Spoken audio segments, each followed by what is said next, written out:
बेटा आप क्या कर रहे हो यहाँ? मैं दादी के साथ दिया जला रही हूँ। गुड।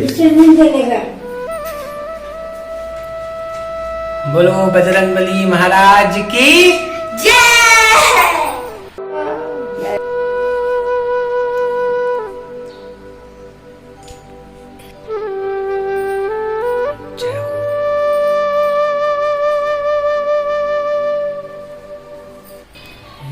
बेटा ठीक है, आप पूजा करो, मैं अभी आता हूँ। हाँ बेटा।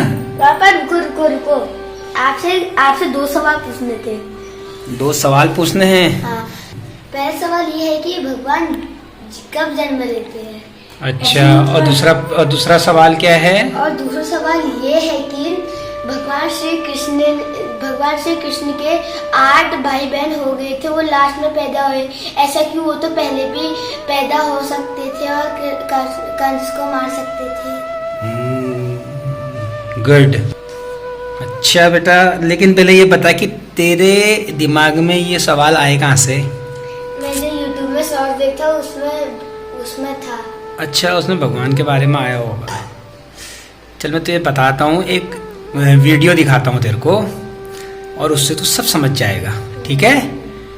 आपके दोनों सवालों के जवाब आपको मिल जाएंगे। चलो फिर आओ।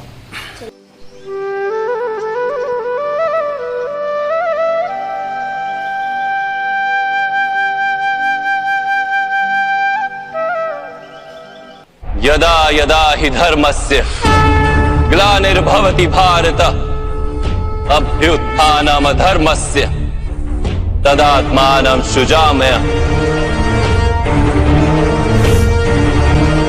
परित्राणाय साधूनां विनाशाय च दुष्कृतां धर्म संस्थापनार्थाय संभवामि युगे युगे। जब जब धर्म को हानि होती है, जब जब अधर्म में वृद्धि होती है, तब तब सत्पुरुषों के उद्धार के लिए, अधर्मियों के विनाश के लिए और धर्म की पुनः स्थापना के लिए मैं ही जन्म लेता हूं। ये प्रत्येक युग में होता आया है और आगे भी ऐसा ही होगा।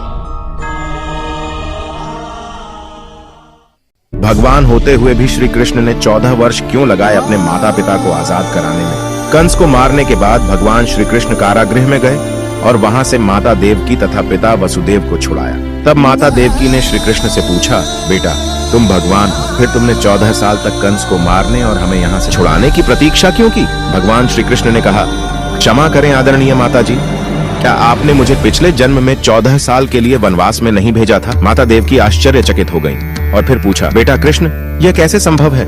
तुम ऐसा क्यों कह रहे हो? भगवान श्री कृष्ण ने कहा, माता आपको अपने पूर्व जन्म के बारे में कुछ भी स्मरण नहीं है, परंतु तब आप कैकेयी थीं और आपके पति राजा दशरथ थे। माता देवकी ने और ज्यादा आश्चर्यचकित होकर पूछा, फिर महारानी कौशल्या कौन है? भगवान श्री कृष्ण ने कहा, वही तो इस जन्म में माता यशोदा है। 14 साल तक जिनको पिछले जीवन में माँ के जिस प्यार से वंचित रहना पड़ा था, वह उन्हें इस जन्म में मिला। अर्थात प्रत्येक प्राणी को इस मृत्युलोक में अपने कर्मों का भोग भोगना ही पड़ता।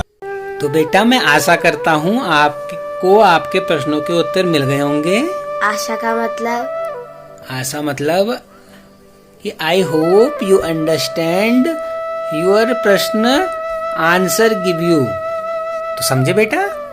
आपने जो कहा मैं उसका मतलब तो नहीं समझा, लेकिन आशा का मतलब समझ गया। तो ठीक है, फिर मतलब आप समझ गए होंगे जो आपने प्रश्न पूछे थे कि भगवान क्यों जन्म लेते हैं। पता चल गया आपको कि भगवान क्यों जन्म लेते हैं, और आपको ये भी पता चल गया ना कि जो भगवान ने इतने वर्ष लगाए थे वो क्यों लगाए थे पैदा होने में श्री कृष्ण भगवान ने।